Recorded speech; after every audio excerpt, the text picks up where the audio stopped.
अस्सलाम वालेकुम जी, मेरा नाम साकिब रफ़ीक है और काजी इन्वेस्टमेंट्स के प्लेटफॉर्म से आपके सामने हाज़िर हूँ। मेरे साथ रियासत चौधरी साहब हैं जो कि पीके मार्केटिंग को रिप्रेजेंट करते हैं। आपने कैपिटल स्मार्ट सिटी के इंटरचेंज के हवाले से मुख्तलिफ वीडियोस देखी होंगी कैपिटल स्मार्ट सिटी के हवाले से, और इसके इंटरचेंज के ऊपर बहुत से दोस्त, बहुत से रियल स्टेट के sales partners, agents, marketing partners जो हैं इसके ऊपर बहुत बात कर चुके हैं और इसके ऊपर बड़ी वीडियोज़ हमने भी बनाई। अब से कुछ अर्सा पहले मैंने और रियासत साहब ने इंटरचेंज के ऊपर बात की। हमारी कुछ वीडियोस को उठाकर कुछ लोगों ने हमसे सवालात किए और उन्होंने कहा कि हम आपके ये सवालात बहुत दफ़ा, आपकी वीडियोस बहुत दफ़ा देखते रहते हैं और हर बार आप यही कहते हैं कि डेफिनेटली ये इंटरचेंज आएगा, लेकिन आपकी ये तमाम तर वीडियोस और आपकी तमाम तर बातें जो हैं इसके पीछे हमें हकीकत बताएं क्या है, हमें डिटेल में बताएं। आप हमें जनरली स्पीकिंग ये ना कहें कि हमारी बात हुई है कैपिटल स्मार्ट सिटी की मैनेजमेंट से और उनका ये कहना है कि इंटरचेंज आ रहा है। आप हमें मुकम्मल तौर पे हकाइक से आगाह करें, आप हमें मुकम्मल डिटेल्स दें कि इंटरचेंज के हवाले से कैपिटल स्मार्ट सिटी कहाँ खड़ा है। आज पहली दफ़ा मैं और रियासत साहब इसकी उन डिटेल्स में जाएंगे जो शायद अब तक कॉन्फिडेंशियल थी, वो डिटेल्स जो शायद आपके साथ आज तक कोई भी सेल्स पार्टनर या रियल्टर या इवन उनकी अपनी मैनेजमेंट उसने शेयर ना की हो। इससे पहले कि मैं आज की ये ज़बरदस्त वीडियो और इसकी डिटेल में जाऊं और रियासत साहब से पूछूं इसके मज़ीद हकाइक क्या हैं और कहां हम खड़े हैं इसके हवाले से, और हम इनका डिटेल इंटरव्यू करें, मेरी गुजारिश आपसे ये है कि अगर आपने अब तक काजी इन्वेस्टमेंट का ये पेज सब्सक्राइब नहीं किया तो आप बहुत बड़ी गलती कर रहे हैं। आप प्लीज़ इसको ज़रूर सब्सक्राइब करें ताकि फ्यूचर में आपको हमारी तमाम तर वीडियोस जो हैं वो ऑन टाइम मिलती रहें। वेलकम टू द शो रियासत साहब, कैसे हैं आप? बहुत बात हो चुकी है, मेरे ख्याल में लोगों का हम पे थोड़ा बहुत इतराज़ बनता भी है। जो लोग अक्सर हमें जो सख्त मोहब्बत भरे मैसेज भेजते हैं और कहते हैं कि जनाब इस बारे में सारी बातें हैं, सारी कहानियाँ हैं, इंटरचेंज के ऊपर कोई ऑथेंटिक बात बताओ। बाज़ लोग तो खैर थोड़ा सा डांट भी देते हैं, चलें कोई नहीं, ज़ाहिर है इन्वेस्टर्स हैं, हमारे बायर्स हैं, हमारे कस्टमर्स हैं, तो इतना तो हक़ उनको हासिल है और हम भी मोहब्बत में उनकी झिड़कियाँ सह लेते हैं।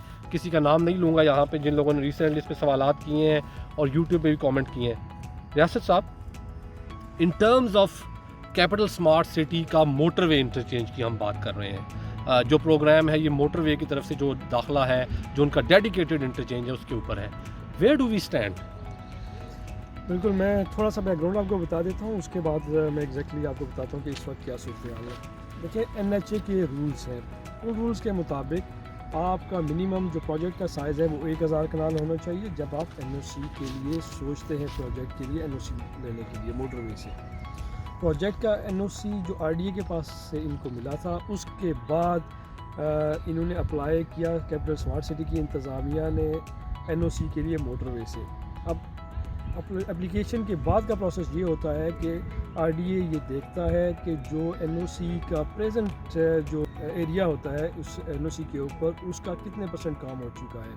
40% के ऊपर आप अप्लाई करते हैं, अपने डेवलपमेंट वर्क के ऊपर 40% जब आपका होता है आप अप्लाई करते हैं, ठीक है। उसके बाद आपका अप्रूवल उस वक्त होता है जब आपका 75% काम होता है। 75% के बाद आपको अप्रूवल मिल जाता है। अब एग्जैक्टली हम अप्रूवल के ऊपर हैं। स्मार्ट सिटी को अप्रूवल ईद से पहले जो था, जब हमारी वीडियो भी आई थी, अप्रूवल इनको मिल गया था। अब अगला उसका प्रोसीजर, अभी तो पहले आपका ये जवाब मैंने दे दिया कि मैं यहाँ आपको एक सेकंड रोकूंगा।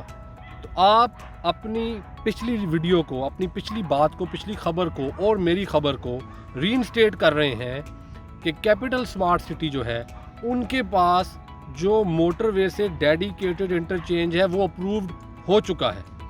जी बिल्कुल, वेल डन, ठीक, बिल्कुल। आप आगे चलें। हमारी पहली जो वीडियो थी हमने यहाँ तक बात बताई थी कि कैपिटल स्मार्ट सिटी को NHA की तरफ से अप्रूवल मिल गया है। तो इसकी थोड़ी सी हमें पेमेंट डिटेल्स बताएं, क्योंकि बाज़ लोग कहते हैं चूँकि वो लोग ख़बरें मार्केट से उठाते हैं, कुछ आजकल जो है अनअनाउंस्ड किस्म के ख़ुद साख्ता मेरे दोस्त जो हैं सहाफ़ी भी बने हुए हैं, वो वीडियोस बनाते रहते हैं। किसी के ऊपर क्रिटिसिज्म मैं नहीं करना चाहता, लेकिन वो अपनी तरफ से बता देते हैं जी अभी तो इतने पैसे अदा होने रहते हैं, अभी तो स्मार्ट सिटी ने फ़ीस भी नहीं दी, अभी तो स्मार्ट सिटी ने सिर्फ एप्लीकेशन दी है। इन सारी बातों में कहाँ तक हकीकत है, इनमें हक़ाइक़ के क्या हैं? पेमेंट्स की डिटेल्स भी किसी को पता नहीं है। क्या आपके पास कोई इस बारे में ऑथेंटिक बात है जो आप शेयर कर सकें? जी बिल्कुल, इसमें एक वो लोग हैं जो ये सोचते हैं कि अगर एनओसी का अनाउंस हो गया तो दूसरे दिन वहाँ पे काम शुरू हो जाना चाहिए। नहीं, प्रैक्टिकली इस तरह से नहीं होता। कुछ प्रोसीजर होते हैं, कुछ फॉर्मेलिटीज़ होती हैं, इन सबको फॉलो करना पड़ता है। और जब एनओसी आपको मिल जाता है उसके बाद आपको 60,000 रुपये पर कनाल के हिसाब से, जितना आपके पास एनओसी है उस दिन के हिसाब से 60,000 रुपये पर कनाल के हिसाब से आपको फ़ी जमा करवानी पड़ती है एनएचए को। अच्छा, स्मार्ट सिटी ने ईद के फ़ौरन बाद जब ये छुट्टियां ख़त्म हुई तो 47 करोड़ की पेमेंट जो है ये एनएचए को अदा कर दी है। 47 crore, you talking about 470 million. जी बिल्कुल, 47 करोड़ की ये पेमेंट स्मार्ट सिटी ने कर दी है। अब इसका अगला जो प्रोसीजर है अब इसके बाद स्टार्ट होगा, क्योंकि ये गवर्नमेंट के डिपार्टमेंट्स हैं तो इसमें जिस तरह से हम सोचते हैं इतनी क्विकली काम नहीं होता, स्लोली काम होता है, ग्रेजुअली काम होता है। अब ये फ़ी जमा हो गई है, अब इसके बाद डिज़ाइनिंग की प्रोसेस स्टेज आ जाएगी। ठीक है, स्मार्ट उससे क्या मुराद है? इससे मुराद ये है कि स्मार्ट सिटी ने जो बायलाज हैं एनएचए के उनको फॉलो करते हुए अपना जो इंटरचेंज है उसकी डिज़ाइन जो है, कंप्लीट डिज़ाइन वो सबमिट करवाना है अप्रूवल के लिए। ठीक है, वो अप्रूवल के लिए इनके पास चला जाएगा, वो कुछ टाइम लेंगे, उसको अप्रूव कर देंगे। एनओसी मिल चुका है, ये डिज़ाइन अप्रूव होना है। उसमें सारी चीज़ें, तकनीकी जो चीज़ें हैं वो एनएचए की तरफ से उसको स्टडी किया जाएगा कि किस जगह पे बनेगा, किस तरह से, वो सारी चीज़ें वो स्टडी की जाएंगी उस स्टेज के ऊपर। ठीक, उसके बाद इसकी जो कॉस्ट है वो कैलकुलेट की जाएगी। कॉस्ट उसके ऑब्वियसली उसकी जो कॉस्ट है वो कैपिटल स्मार्ट सिटी बेयर करेगा। फिर कैपिटल स्मार्ट सिटी ने वो कॉस्ट जो है उसकी वो पेमेंट करनी है। उसके बाद टेंडरिंग हो जाएगी। ठीक है, टेंडरिंग में हो सकता है कि ये सिंगल कंपनी से मिल जाए एफडब्ल्यूओ को, क्योंकि जो मोटरवेज हैं सारी, इसके ऊपर सारी जो कंस्ट्रक्शंस हैं और मैनेजमेंट है वो एफडब्ल्यूओ के ज़िम्मे है, तो मोर लाइकली एफडब्ल्यूओ को भी मिल सकता है। अगर ओपन टेंडरिंग हुई तो मेरा ज़ाती ख्याल ये है कि जो हबीब रफ़ीक लिमिटेड है वो चूँकि एक बड़ी कंस्ट्रक्शन कंपनी है, हो सकता है वो खुद ही इसमें अप्लाई। यहाँ मैं आपको एक सेकंड के लिए रोकना चाहूँगा प्लीज़।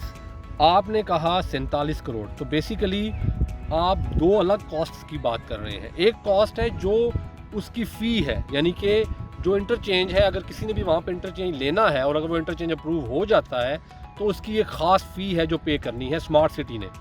लेकिन जो कॉस्ट दूसरी आप बात कर रहे हैं, आप उस राउंड अबाउट की, उस इंटरचेंज की, उस जंक्शन के बनाने पे जो खर्चा आ रहा है, आप उसकी बात कर रहे हैं कि वो खर्चा भी ऑब्वियसली कैपिटल स्मार्ट सिटी ने अलग से अदा करना है। जी बिल्कुल, ये अलग से अदा करना पड़ेगा। ठीक है, अब ये प्रोजेक्ट अवार्ड की आपने बात कर दी। अब इसका मतलब ये है जब प्रोजेक्ट अवार्ड हो जाएगा, अब मैं एक सादा आदमी हूँ, इतनी तमाम तफसीलात को मैं नहीं समझता। मैं तो ये जानना चाहता हूँ जी, क्या 6 महीने में बन जाएगा, क्या साल में बन जाएगा? तो मेरे नज़दीक क्या ये जवाब कैपिटल स्मार्ट सिटी दे सकता है? बिकॉज मुझे तो ये नज़र आता है कि इसके अंदर जितनी ज़्यादा इन्वॉल्वमेंट ऑफिशियली मुख्तलिफ इदारों की है, चाहे वो एफडब्ल्यू है, चाहे वो नेशनल हाईवे अथॉरिटी है, चाहे वो आरडी है, चाहे वो कोई और गवर्नमेंट के इदारे हैं, मेरे ख्याल में इसकी कोई एक शॉर्टकट डेट स्मार्ट सिटी के लिए देना, मैं यहाँ पे उनकी जो है उनकी तरफ से रिप्लाई देने के लिए नहीं हूँ, लेकिन क्या आप जनरली स्पीकिंग कोई भी प्रोजेक्ट उठा लें, क्या उसके लिए पॉसिबल है कि वो लोगों को एक क्लियर कट डेट दे सकेंगे, इस डेट तक आपका जो इंटरचेंज है वो ऑपरेशनल होगा? देखिए, हम लोग कैपिटल स्मार्ट सिटी की तरफ से तो जवाब नहीं दे सकते। ज़ाहिर है हम लोग तो जो असेसमेंट है हमारी और जो इन्फॉर्मेशन हमें इंतज़ामिया जो कैपिटल स्मार्ट सिटी की है उनकी तरफ से मिली है, हम तो उसकी बेस के ऊपर बात करेंगे। यहाँ पे स्मार्ट सिटी की तो ज़ाहिर है मर्ज़ी यही होगी, क्योंकि ये जो इंटरचेंज है बैकबोन ऑफ द प्रोजेक्ट है, तो स्मार्ट सिटी की तो ख्वाहिश यही होगी कि जल्दी से जल्दी इसको बनाया जाए। लेकिन ज़ाहिर है डिफरेंट इसमें इंस्टीट्यूशंस इन्वॉल्व हैं, इदारे इन्वॉल्व हैं, तो ये काम जो है वो थोड़ा सा टाइम टेकिंग है, एक डिपार्टमेंट से दूसरा डिपार्टमेंट, फिर उसमें कुछ सर्वेज़ हैं, कुछ उसमें तकनीकी चीज़ें देखने वाली हैं। तो मेरा ज़ाती तौर पे ये ख्याल है कि ये स्टार्ट जो है प्रोजेक्ट का इंटरचेंज का ये इस साल के आखिर में या अगले साल के शुरू में इंशाल्लाह ताला हो जाएगा, और शुरू होने से ख़त्म होने का टाइम पे तकरीबन 6 महीने कम अज़ कम होगा। एक ज़िमनी क्वेश्चन यहाँ पे मेरे जहन में आ रहा है जो पहले मुझसे पूछा भी गया। आपने बताया कि इसकी एक कॉस्ट है जो दी जा रही है। इस वक्त जो कैपिटल स्मार्ट सिटी है उसके एनओसी का साइज़ जो है वो 7,376 कनाल है। ज़ाहिर है आज की डेट में इनके पास जितने का एनओसी है ये उस हिसाब से उनको देंगे। फ्यूचर में इनका एनओसी बढ़ता जाएगा। अगर ये फ्यूचर में एनओसी 20, 30, 40 हज़ार, 50 हज़ार कनाल पे चला जाता है तो क्या ये मज़ीद फ़ी कैपिटल स्मार्ट सिटी को साथ साथ अदा करनी पड़ेगी? कॉस्ट की बात मैं कर रहा हूँ, क्योंकि मैं इसके ऊपर एक अगला पॉइंट साथ में जो जुड़ता है इसके साथ वो लाना चाहता हूँ। तो मेरा क्वेश्चन अगर आप जवाब दे सकें कि क्या ये जो मौजूदा टाइम के ऊपर, अप्रूवल के टाइम के ऊपर एनओसी है, उस साइज़ के हिसाब से ये फ़ी देंगे, या फ्यूचर में अगर ये साइज़ बड़ा करते जाते हैं प्रोजेक्ट का तो इनकी फ़ी भी बढ़ती जाएगी? ये इनकी जो टोटल प्रोजेक्ट जब कंप्लीट होगा तो जितना अगर इनका रिवाइज होता जाता है एनओसी, अगर साइज बढ़ता जाता है तो ज़ाहिर है इनको साथ इनकी पेमेंट भी करनी पड़ेगी, क्योंकि ये सिर्फ बना के वहाँ से चले नहीं जाएंगे। ये इसकी मैनेजमेंट भी है, जो इंटरचेंज है वहाँ पे ज़ाहिर मोटरवे के ऊपर है, ये मेन M2 है, यहाँ पे ट्रैफिक है, इसकी मैनेजमेंट बड़ी ज़रूरी है, इसकी लुक आफ्टर ज़रूरी है, मेंटेनेंस है इसकी। तो ये इनका ये नहीं कि आप बस FWO या NHA ने एक दफ़ा अप्रूवल दे दिया, स्मार्ट सिटी ने बना लिया, इनका ये तल्लक ख़त्म हो गया।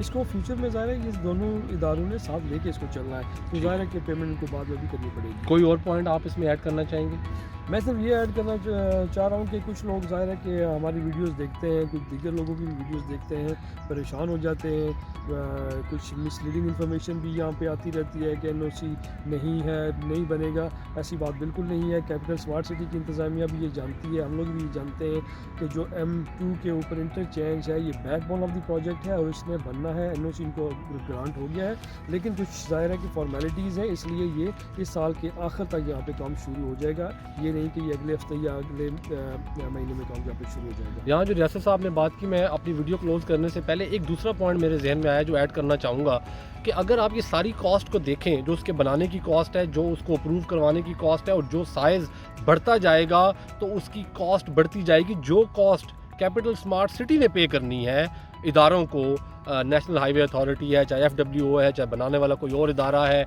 या जो गवर्नमेंट की फ़ीसें हैं, यहाँ पर बहुत से वो लोग जिन्होंने पास्ट में एक पॉइंट उठाया था कि कैपिटल स्मार्ट सिटी के डेवलपमेंट चार्जेस बहुत ज़्यादा हैं, तो ऐसी क्या बात है कि आप डेवलपमेंट चार्जेस इतने ज़्यादा रख रहे हैं। मैं उन लोगों को ये बताना चाहूँगा कि इस किस्म की कॉस्ट्स होती हैं जो वहाँ के मेंबर्स के ऊपर कुछ ना कुछ शिफ्ट की जाती हैं। आप जो वहाँ पे प्लॉट्स होल्डर हैं उसका कुछ ना कुछ हिस्सा आपने अदा करना है, और बिलीव मी और नॉट, जो ये इंटरचेंज की कॉस्ट है, मेरा नहीं ख्याल कि 5% भी आपके डेवलपमेंट चार्जेस में जो है वो आपको इस वजह से पड़ रहा हो।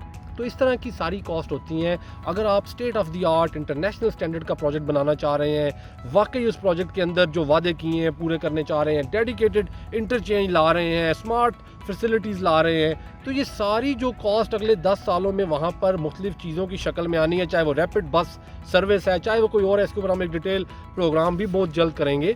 तो ये सारी की सारी कॉस्ट थोड़ी थोड़ी करके वहाँ के मेंबर्स के ऊपर तकसीम की जाती हैं। मैंने इस वक्त इसलिए इस पॉइंट को ऐड किया है कि मेरी इस हवाले से वीडियो के ऊपर बहुत से मेरे दोस्तों ने एतराज़ात उठाए थे और उन्होंने कहा था कि डेवलपमेंट चार्जेस ज़्यादा हैं, और मैंने उनको एक्सप्लेन करने की बड़ी मुअद्दबाना और बड़ी एहतराम के साथ ये कोशिश की थी कि उन लोगों को ये बता सकूं कि ये जो डेवलपमेंट चार्जेस आपके हैं ये आपके इंटरनेशनल लेवल के उस स्टैंडर्ड की फैसिलिटीज़ की वजह से हैं। बहरहाल हम अपने पॉइंट पे ही रहेंगे। आज का जो प्रोग्राम था ये डेडिकेटेड इंटरचेंज के हवाले से था, जो कैपिटल स्मार्ट सिटी का डेडिकेटेड इंटरचेंज है, जो कि अप्रूव हो चुका है। इस बारे में बहुत ज़बरदस्त और ग्रेट किस्म की जो है हमारे साथ ख़बरें जो अब तक सिर्फ राज थी वो शेयर की हैं। रियासत साहब ने उनका बहुत शुक्रिया अदा करते हैं, तमाम देखने वालों का शुक्रिया अदा करते हैं, और आपसे रिक्वेस्ट करते हैं कि आप हमारी वीडियोज़ को आगे शेयर करें।